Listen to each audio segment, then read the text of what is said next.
Hello everyone, my name is ASYRUFF YUSOF with the matrix number of 230699, and for this presentation is titled Solving Engineering Problems Using Dimensional Analysis.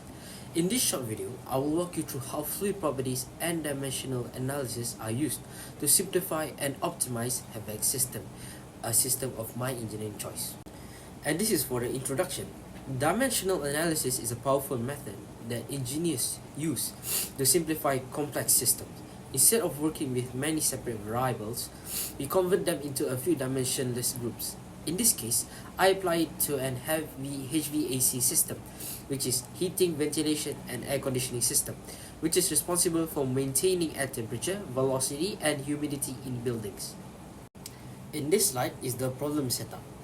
So the chosen physical parameters for the HVAC system variables are air temperature, radiant temperature, velocity, absolute humidity, viscosity, thermal conductivity, density, and characteristic length.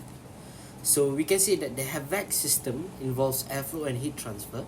The main variables we consider include air temperature, radiant temperature, air velocity, absolute humidity, viscosity, thermal conductivity, density, and a characteristic length like duct diameter.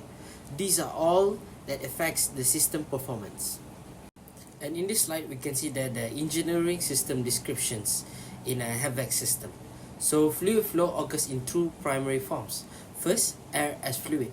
It behaves as a compressible fluid driven by fans through ductwork, and the key aspects are flow rate, pressure loss due to friction, a laminar versus a turbulent flow, and the velocity profile within the duct.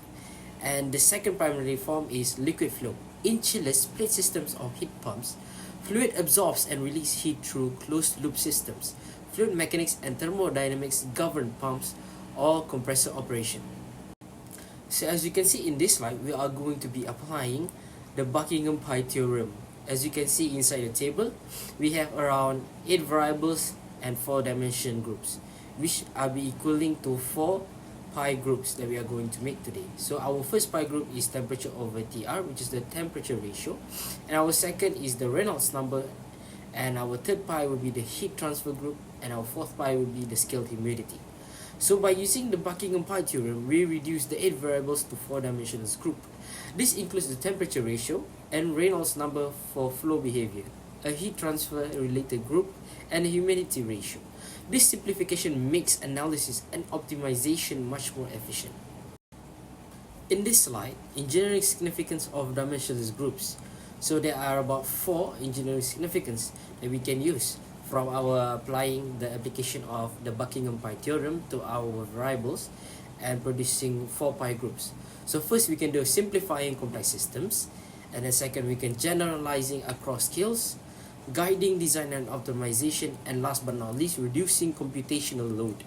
These dimensionless groups helps engineers model systems faster and apply results from small-scale tests to a full-scale HVAC setup. They also guide practical decisions like adjusting fan speeds or redesigning ducts to improve energy efficiency. As you can see in this slide, for the real-world optimization example, and the example that I choose is HVAC systems in smart buildings. So in smart buildings, we use the Reynolds number, Nusselt's number, and Lewis number to optimize airflow and comfort. So you can say that high Reynolds number causes efficient air distribution, while a low Nusselt's number indicates a poor heat transfer. So in smart buildings, engineers use these dimensionless numbers to optimize comfort and energy use. A high Reynolds number indicates turbulent flow, which spreads air effectively. A low Nusselt's number signals inefficient heat transfer, pointing to issues with the HVAC setup. So to conclude, my conclusion of this presentation is that dimensional analysis is a really powerful and efficient tool. It helps optimize the systems like HVAC systems, makes engineering problems more manageable. Dimensional analysis helps engineers solve complex problems more efficiently. By working with dimensionless group, we can better understand and optimize systems like HVAC. These are the resources of how I gather and get information in order to understand how engineers solve real-life problems using dimensional analysis. I hope you learn some sort of stuff in order to use variables and change it using the Buckingham Pi theorem and become a better engineer in the future. Thank you.